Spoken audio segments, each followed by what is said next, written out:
It's my great pleasure to introduce the speaker of this session, Jalani Nelson. Jelani is a professor in computer science at UC Berkeley. And till recently, a couple of years back, he was on the faculty at Harvard University. And before that, he had postdoctoral stints at MSRI, Princeton, the IAS in Princeton, and so on. And he did both his undergrad and PhD degrees at MIT. Jelani is very well known for his diverse work in algorithms for big data, broadly speaking. So he has made major contributions, sustained contributions to streaming algorithms, sketching data, dimensionality reduction, and also randomized numerical linear algebra algorithms. And in all these areas, he's distinguished by contributing both on the algorithmic and lower bound sides, and often trying to make them meet up. And his work has been recognized with a number of awards. He's a recipient of the NSF Career Award, the Sloan Fellowship, the ONAR Young Investigator Award, and he's also a recipient of the very distinguished PKS Award from the White House. And beyond all his research, he's also engaged in significant outreach activities. For example, he organizes a summer school called Addis Coder for Ethiopian high school students, exposing them to programming and algorithms. And in general, he makes it a point to really explain the research, and even like cutting edge research in a manner which is accessible to a wide audience. And I'm sure that's what is on agenda today, when he's going to tell us about optimal bounds for one of the oldest and first studied problems in streaming, which is approximate counting. So with that, I'll let Jelani take the stage. All right, thanks for the introduction. And what I'm going to be talking about is joint work with Huacheng Yu. So as Venkat mentioned, this is a streaming problem. If you haven't, if you're not so familiar with streaming, just think about data structures. It's a data structural problem where we want a data structure that uses very low memory. So what's the data structural problem? It's counting. Okay, we want to maintain a counter n subject to 3 operations. Initialize sets it to 0, increment increments it by 1, and query returns the value of the counter. So normally you would just implement this by allocating an int or something and using +1. But our goal is to use as little memory as possible measured in bits. The straightforward solution that we would all normally use would take roughly log base 2 of n bits of memory. And of course, this is an algorithms talk. So the question is, can we do better? And,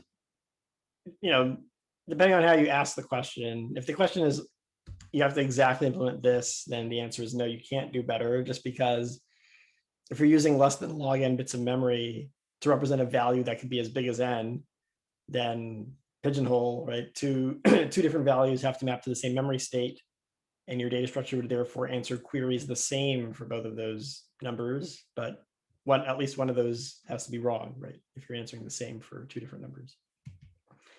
But if you relax the problem a little bit, which I'll show you on the next slide, then yes, you can do something better. Okay, so I guess a picture is worth 1,000 numbers. So here's a picture of a number. So take my word for it, this number is 728 digits long. And rather than use 728 units of memory, right, I could just remember the number, I could just remember the fact that it's 728 digits long. So now I'm only remembering 3 numbers, 7, 2, 8. But even just knowing this, that's enough to let me know the value of n up to a factor of 10, right? So I know that if it's 728 digits long, the smallest it could possibly be is 1000000, etc. And the largest it could possibly be is 9999999. And these two, this upper and lower bound, are off by a factor of 10. Of course, if I don't want to know the answer to a factor of 10, but I want to know it up to, say, 1% error, then what you should do is don't remember the number of digits in base 10, which is just log base 10, but remember log base 1.01 of n. And you're only storing the actual whole numbers or bits, so I can't actually store log base 1.01 of n, because that's a real number and it has infinite precision. But I'll just store the floor of log base 1.01 of n. Okay, so I'm going to round it to the nearest integer, or round it down. Now, if I know that, let's say that is b. I know that n is between 1.01 to the b and 1.01 to the b plus 1. So now my upper and lower bounds for n are off by 1% from each other. So I know n up to 1% error. And for this particular n, I believe log base 1.01 of this n is something like 6 digits. Okay, so again, you're saving a lot, down from 728 units of memory to 6 units of memory. Okay, this, of course, is not an algorithm. It's not a data structure that solves the problem I described. Why? Because the data structure has to support increment. The data structure does not get the full value of n up front and then compress it. Rather, the data structure has to support dynamic increments to the value of the counter, right? And if all I remember is that n has 10 digits and someone increments n, well, I don't know. Does it now have 11 digits, right? I'm not sure because I don't know what the number is. I don't know what, how many increments it's going to take for me to move to the next power of 10. Okay, but this is just a proof of concept, right? That, if you're willing to sell for approximation, you can maybe do something. And indeed, you can do something for the data structural problem. This was first shown by Morris in the late 70s. It's widely recognized as the first streaming algorithm. There's Rob Morris. He was at Bell Labs for a long time, and then he was chief scientist of the NSA. I guess maybe not everyone in the audience is American. The NSA is National Security Agency. That's the government agency that spies out on everyone, right, using technology. Why do better, right? Why would I care about doing better than log n bits to store a number that's as big as n? I mean, my laptop has log n bits of memory for any n I would ever care about. It seems like we're optimizing something that's already small anyway. What's the point? So the original motivation was back in the 70s, and it was back when Rob Morris and his friends didn't have as much memory as we have today. And there's a kind of a historical article on the archive by Jeremy Lombroso, who's a former PhD student of Flageolet. And Flageolet is one of the people who kind of analyzed Morris's algorithm. But in this historical article, basically the story is Morris was working on a spell checker for Unix. It was called Typo. And as it says here, it's a statistic-based spell checker. So what it did was it looked at trigram counts in the text. A trigram is just a sequence of 3 letters. So ABC, DOG, whatever, any sequence of 3 letters. For each trigram, it kept a counter of how many times it saw that trigram in the text. And then I don't know exactly what it did, but it used all these statistics to then flag possible typos. Now, because this was the 70s, and we didn't have as much memory in our computers back then, Morris could only devote 8 bits per counter, right? So how many possible trigrams are there? 26 cubed. And then you say, well, let's take how much memory I have in my computer that's available and divide by 26 cubed. That tells me how many bits I can afford to spend per counter. And in his situation, he only had 8 bits that he could devote to each counter, which means that you can only count up to 255. But the trigrams, some of the trigrams in text that he was processing had counts that were much bigger than 255. So he needed some way to stream through the text, update these counters on the fly, and use only 8 bits to count numbers that were bigger than 8 bits. And here's a plot of me I actually implemented Morris's algorithm just for the talk. Okay, and here's the experiment I did.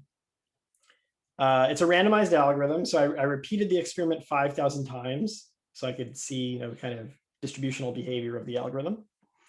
Each one of those 5,000 times, I picked a random number, a random integer between 50,000 and 100,000, right? So I guess 100,000, 1,000 is roughly 2 to the 10, 100 is roughly 2 to the 7, So think this is like a 17-bit number, roughly 16 or 17-bit number. But I'm only devoting 8 bits to the algorithm. So I'm asking the algorithm to count a number that should require twice the number of bits using, I'm basically asking it to count a 16-bit number using half the bits, using only 8 bits. Okay, so there are 5,000 dots on this plot.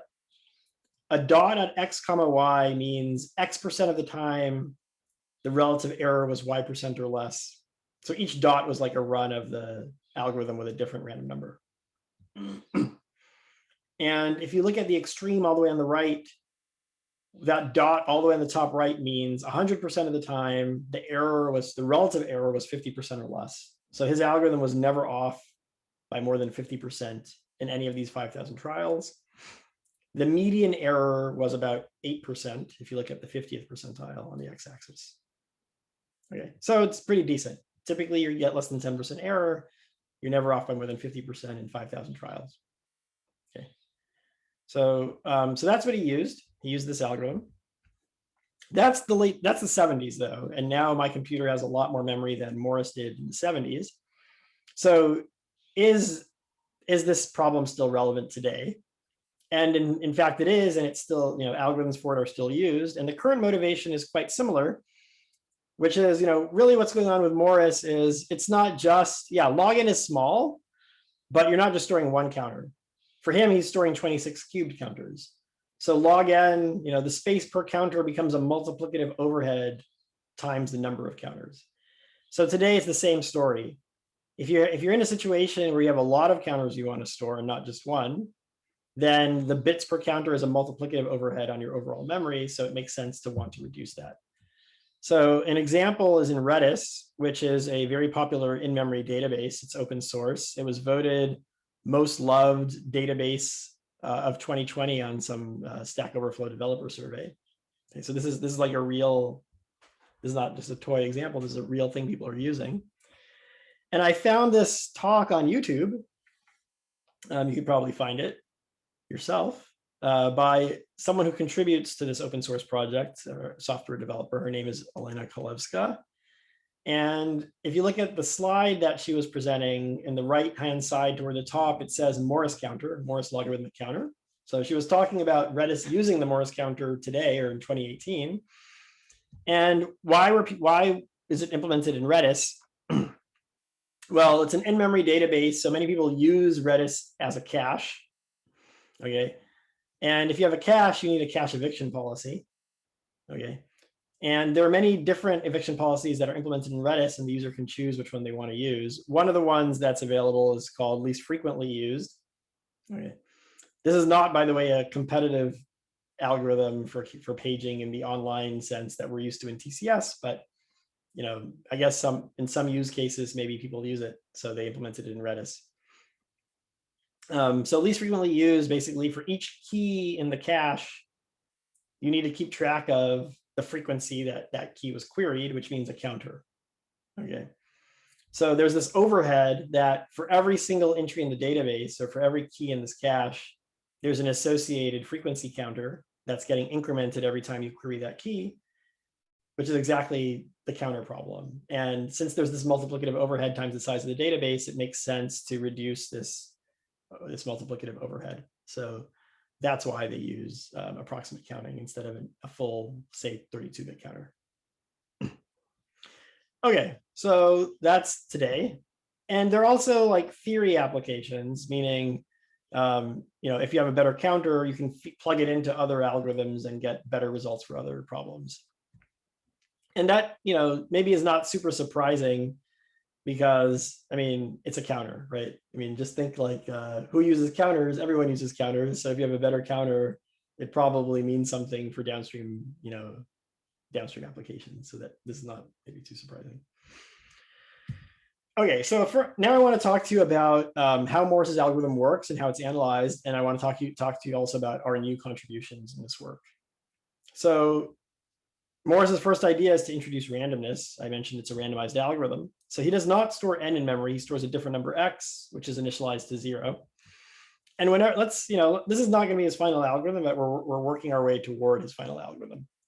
So what if we did the following? whenever the user increments n, we flip an unbiased coin, and we increment x if and only if the coin turns out heads. If it's tails, we do nothing. Now, we expect to increment x only half the time.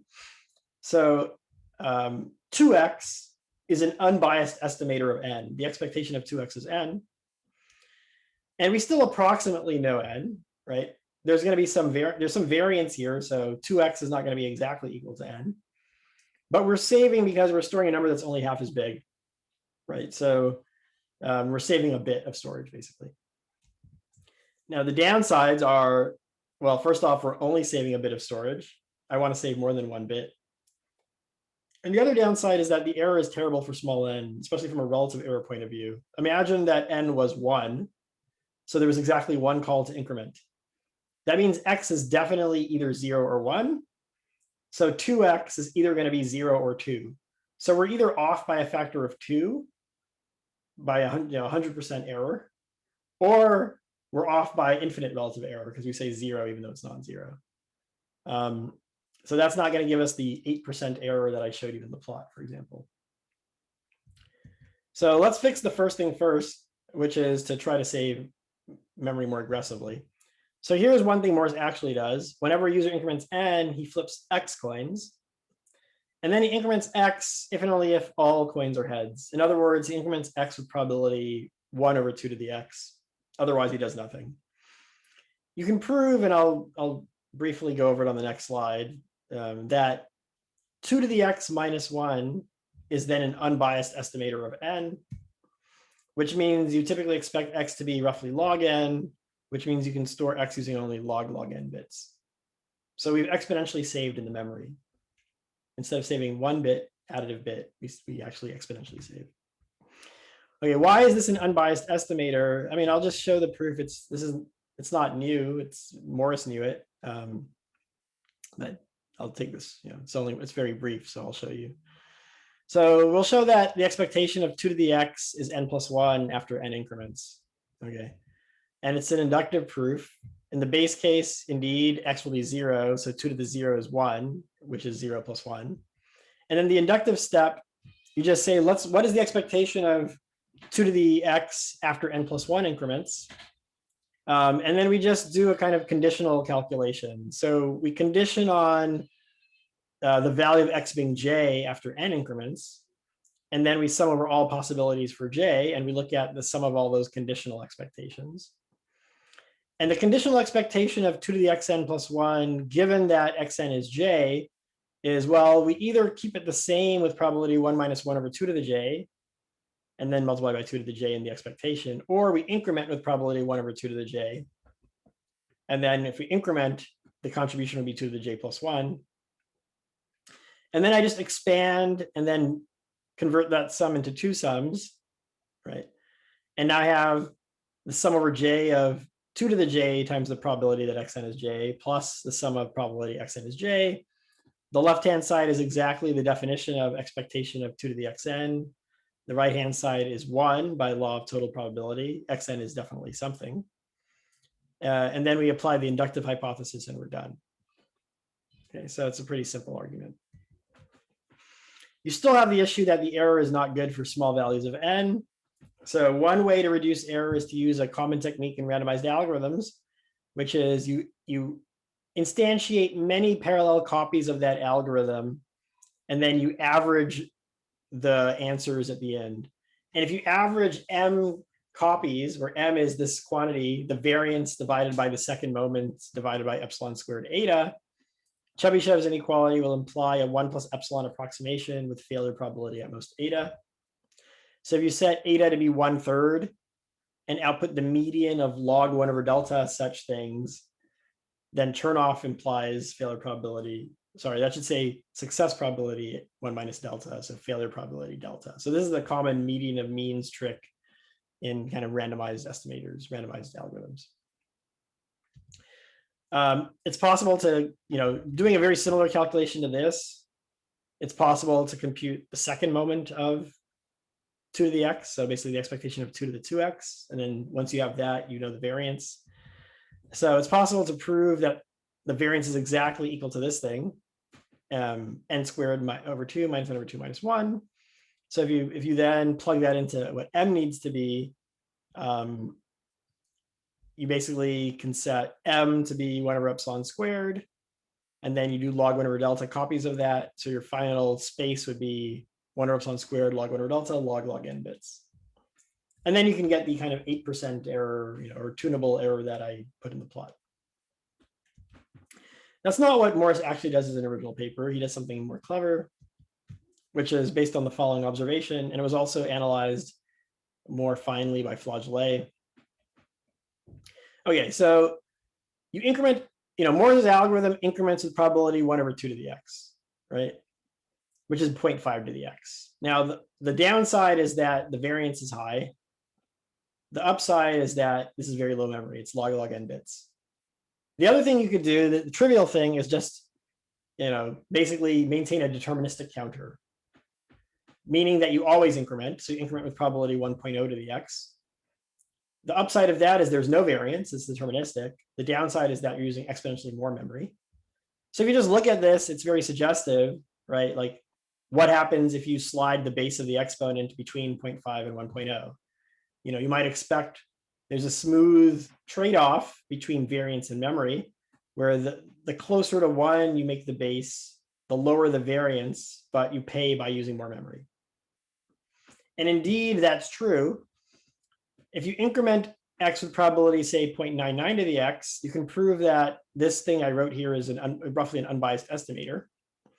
Specifically, if you increment with probability 1 over 1 plus a to the x, I've explicitly written here down an unbiased estimator. Think of a as something very close to 0. So if a is 0, you're always incrementing. If a is 0.01, you're roughly incrementing with probability 0.99 to the x. And you can prove, you can do an analysis that shows that this estimator has variance a times n choose 2. In particular, the variance goes to 0 smoothly as a goes to 0. Okay. So you get the smooth trade-off you'd expect. And if you set a to be this quantity, 2 epsilon squared delta, and you do a Chebyshev kind of argument, using the fact that the variance, you can get memory consumption, which is basically log n plus log 1 over a, and get a 1 plus epsilon approximation with failure probability delta. So log of 1 over a means log 1 over epsilon plus log 1 over delta. So this is great for a number of reasons. The median of means thing would have been 1 over epsilon squared. This is only log 1 over epsilon. And also, like, things are getting added together instead of getting multiplied together. So that also makes us happier. So this was basically the best bound known for this problem since the 70s. And I should mention that the typical memory consumption is log n plus log 1 over a with high probability. Like, the memory is very concentrated around this value. You even get like additive concentration. Like, the fact that you use t bits more of memory is going to be very small as a function of t. Okay, so that was the state of the art. I should also have cited Morris here. Our contribution is an improvement where the dependence on delta is not log 1 over delta, but it's log 1 over delta. And not only an upper bound, but we prove a lower bound. We show that there is no algorithm that does better. Okay. So in this talk, I'll describe what we do. We give a new algorithm with a simple proof that achieves the memory. The intuition for the algorithm, the explanation of the algorithm, and the analysis will all fit on one slide. Okay. Then we prove that a slight variant of the Morse counter itself actually achieves this bound. And actually, the slight variant is necessary. If you do the Morse counter without modifying it, it would not achieve this bound. You actually do need to tweak it a little bit. And it's interestingly, it's a tweak that people already were using in practice because it had good results empirically. So if you go on GitHub and look at the open source implementation of Redis and look at the part where they implement the cache eviction policies, their implementation of the Morse counter actually already does this trick. Okay. I mean, I was surprised. Once we realized this, we thought, oh, we should email people who use it and let them know. But lo and behold, their code already had the trick in it. So the empirical people already realized this. And then we show a matching lower bound against any algorithm. So there's no algorithm that can do better than this. Really, the lower bound and upper bound are like the min of two terms, the min of log n versus this, right? Because you always have the option of using a deterministic counter, which only uses log n bits. But you should do this, you should do this unless epsilon is tiny or if delta is super tiny. If epsilon or delta are super tiny, then you might as well just use a deterministic algorithm. Okay, but if they're not super tiny, then this is better. So first, let me tell you the new algorithm and how it's analyzed. The basic idea is to first consider a threshold promise problem. Suppose we're promised that either the value of the counter is either less than t or bigger than 1 plus alpha t, and we just need to solve the decision problem of which case we're in. Here's an idea. We'll store a counter y, and we'll increment, whenever someone says increment x, we'll increment y with probability p, where p is chosen as follows. It's roughly log 1 over eta over alpha squared t. Now in expectation, y is p times n after the n increments. And the turnoff bound, because of our choice of p, the turnoff bound implies that y will be a 1 plus alpha, roughly, approximation to the expectation of probability 1 minus eta. So since we have a 1 plus alpha over 2 approximation, that's enough to distinguish thresholds that are different by a factor of 1 plus alpha, right? And what's our memory at the end of the day? And notice also that if the counter ever becomes bigger than 1 plus alpha, maybe I'll write this down, we can stop incrementing y once it hits the upper threshold here, because once it hits the upper threshold, we basically know that we're in case 2, or it's very likely that we're in case 2, which means our total memory consumption is log of 1 plus alpha over 2 pt. Okay. And if you just look at pt, the t cancels with the t in the denominator in the definition of p. That's going to be log 1 over alpha plus log 1 over eta bits. So very simple. Okay, so now that we know how to solve this promised threshold problem, let's go back to the original problem. We'll basically solve a sequence of these threshold problems together with tracking the value of, roughly what we think log base 1 plus epsilon of n is. So we'll track a value of x such that n is very close at all times with high probability, n is very close to 1 plus epsilon to the x. And then we'll solve the above problem with t being 1 plus epsilon to the x with a particular choice of alpha and eta. And then we just, when we increment x, we'll increment y according to the above solution until y becomes too big, it hits the upper threshold. And then when y becomes too big, we'll increment x. We now think that n has gotten bigger by a factor of 1 plus epsilon. Or not increment x, but we'll increment y, and at some points we'll have to increment x. Once in a while we'll have to increment x. We'll increment y. Not increment y, but sorry, I should say we'll reset y, right? So the point is, so how should I say it? The point is that now that we think that n is much bigger than what it was when we started solving this tracking problem, we now have to recalibrate our value of x, which means we have to recalibrate p because p depends on x, because p depends on t, and t is a function of x. And since we're changing p to a new value p prime, we have to basically ask ourselves, what would y roughly be if we had used this value of p prime the whole time instead of the old value of p that we had? Okay, and this p divided by p prime times y is basically doing that up to some rounding error. It's readjusting y to what it would have been roughly if we had been working with p prime the whole time. Or sorry, if we would have been working with p the whole time instead of p prime. And then you just, you union bound is to argue that basically all your estimates of x along the way are correct,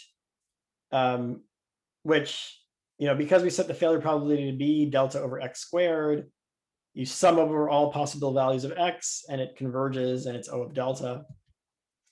And your additive error is at most, well, you have this 1 plus epsilon squared relative error because alpha is epsilon squared, but you sum up the error that you're accumulating over all sequential values of t that you're dealing with.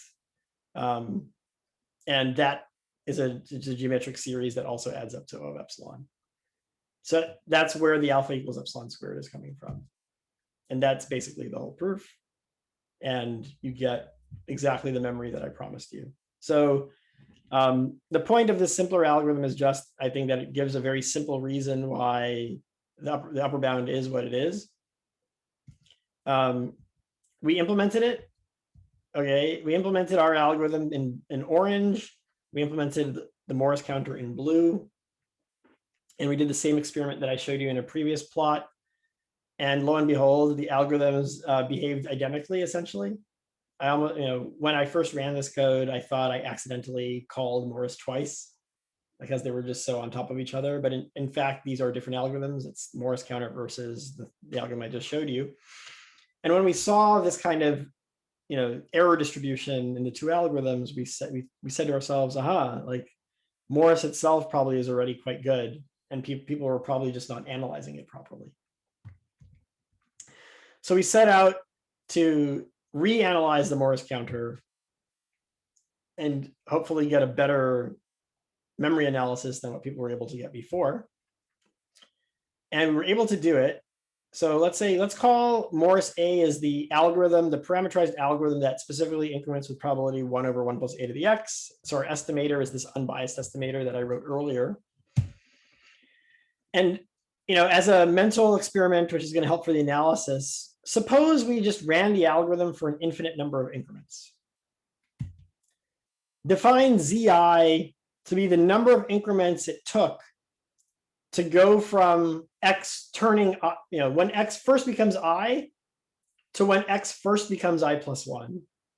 How many increments to n happened in that window to make this change in x happen? That's a random variable, which I'm calling Zi. And notice that Zi is just a geometric random variable with parameter, basically 1 plus a to the minus I. Because we're incrementing with probability pi, which is 1 plus a to the minus I. So that's the parameter of this geometric distribution. So in particular, the expected value of Zi is 1 over pi, right? Let's define two things. Now, just think about it. We have this estimator n hat, which is monotonically increasing with x. That makes sense, right? The bigger x is, it probably means n was probably bigger. So if x is too small, when we actually query, if x is too small, our estimate of n is going to be too small. And if x is too big, our estimate of n is going to be too big. So let's define two thresholds. X low is the smallest possible value of x that gives us, that doesn't screw up our estimate of n. Meaning if x were any smaller than x low, we would output an estimate of n that was less than 1 minus epsilon times n. And so our estimate would be too small in terms of relative error. And x high is similar. X high is the largest value of x such that our estimator won't be too big. It'll still give relative error at most 1 plus epsilon. And then observe that n hat is a 1 plus epsilon relative approximation of n. It's a good approximation of n if and only if two events occur. One is that if you look at how much time I spend in the algorithm, how many increments I spend in this infinite number of increments, in the region from 0 to x low minus 1, I want that total amount of time to be at most n. Okay. In fact, I really want it to be strictly less than n. Because if I spend more than n increments in that too small region, that means x is too small at time n, which means my estimator is going to be too small. And similarly, if I look at the total amount of time I spend in the region up to x high, I want that to be at least n. Because if it's less than n, that means that at time n, my counter x will be bigger than x high, which is bad news. It means my estimate will be too big.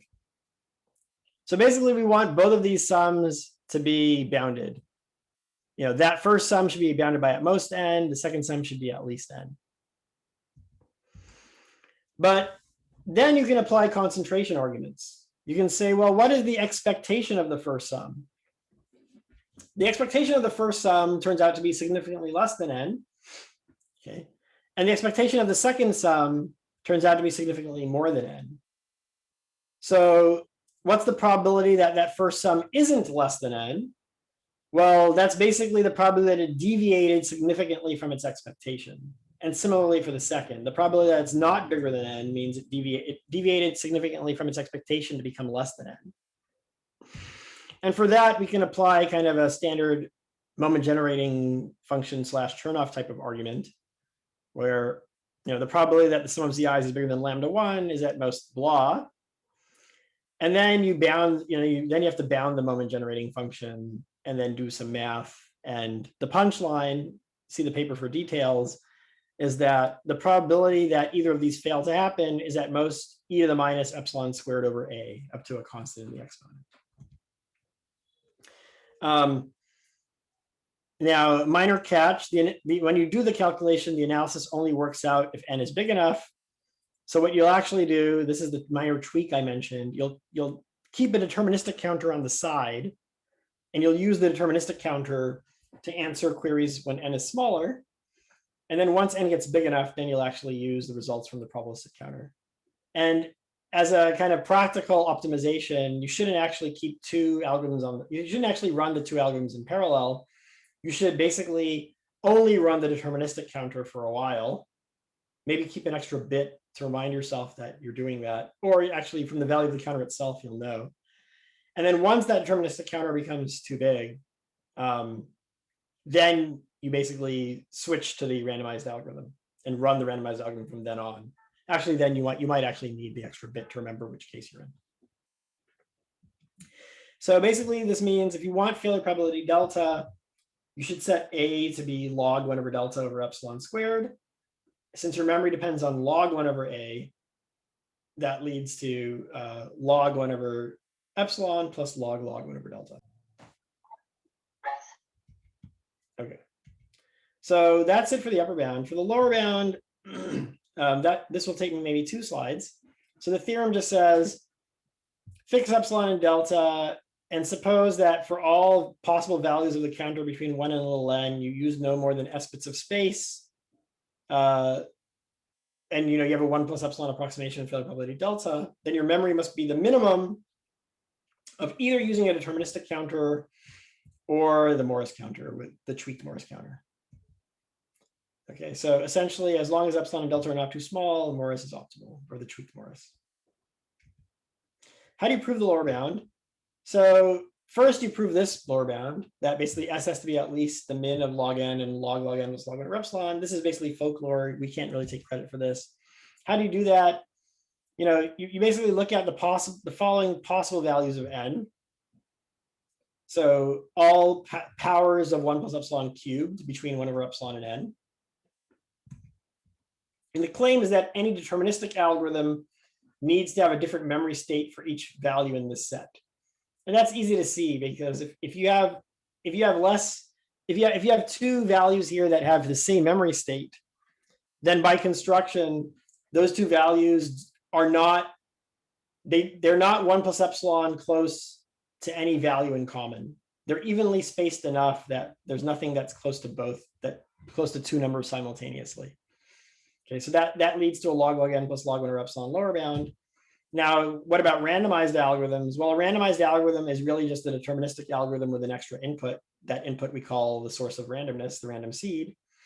So just by an averaging argument, there must exist a choice of that random seed that works for 99% of these values.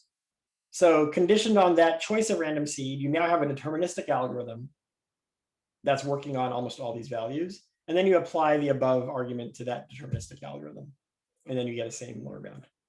Now, the more interesting thing is how you get log 1 over delta as the lower bound. That's really the new thing that we do. Suppose the algorithm gives at least a 2 approximation with probability 1 minus delta. Define t to be the following thing, the min of root log 1 over delta and n over 4. since you have a 2 approximation with high probability, the algorithm distinguishes anything that's less than t over 2 versus anything that's bigger than 2t.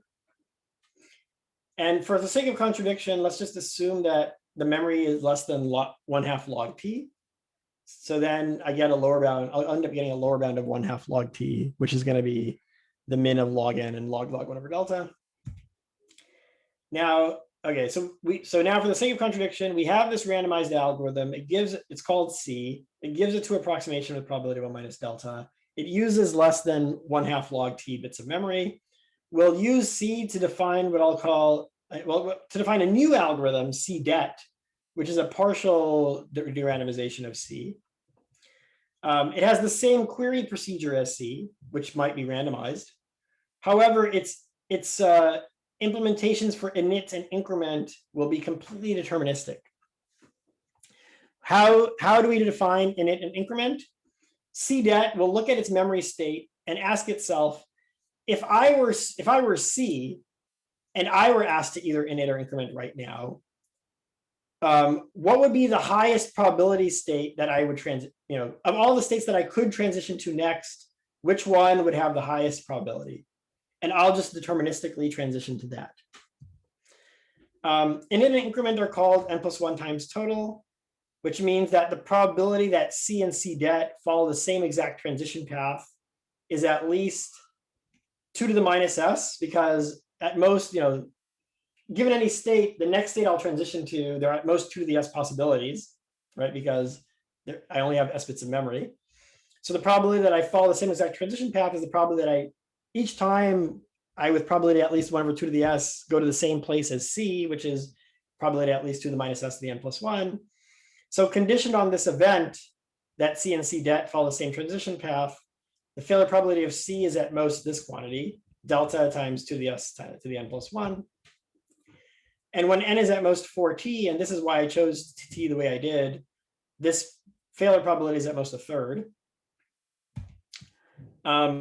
So we've shown that the probability that C-det fails to distinguish any n in the smaller range versus the larger range is at most a third. And then you do an argument that's similar to the pumping lemma.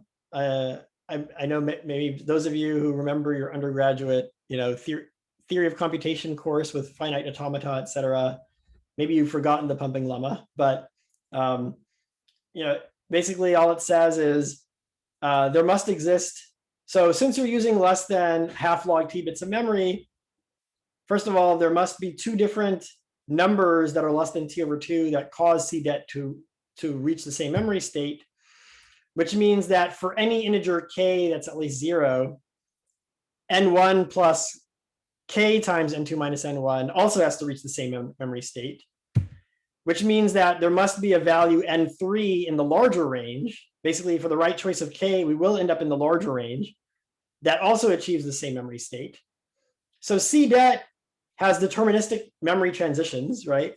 And what we're saying is there's a small value of n and a large value of n that both cause C-det to achieve the same memory state. But then its randomized query procedure would distinguish those 2 values with probability at least 2/3, but that's impossible.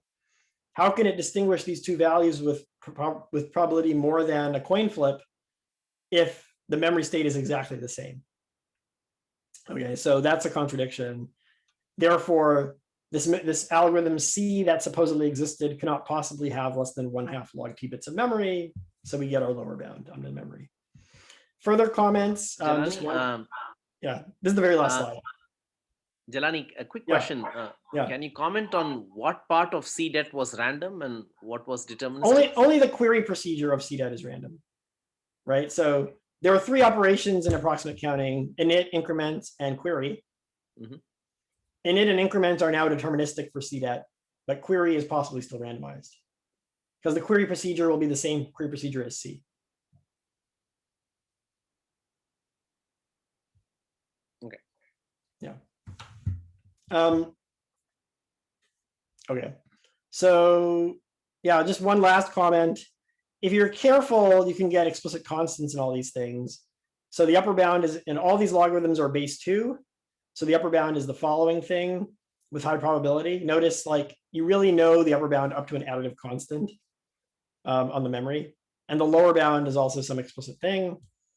And the upper and lower bound are actually never off by more than a factor of 3 from each other, 3 plus little o of 1. So we didn't just kind of, we haven't just nailed the problem in big O, but we really know the answer, the memory requirements of this problem up to a factor of roughly 3. I guess it would still be interesting to not have the factor of 3, but that's where we are right now. You know, there's a factor lost by the fact that if you look in the lower bound, there's a max there, right? So the fact that you have a max of 2 terms already loses you something. And the other place we're losing is if you look at the log 1 over epsilon in the lower bound, it's 1 times log 1 over epsilon, whereas the upper bound is 2 times log 1 over epsilon. So that's another source of loss right now. But yep, that's basically the whole talk. And I'm happy to take any questions.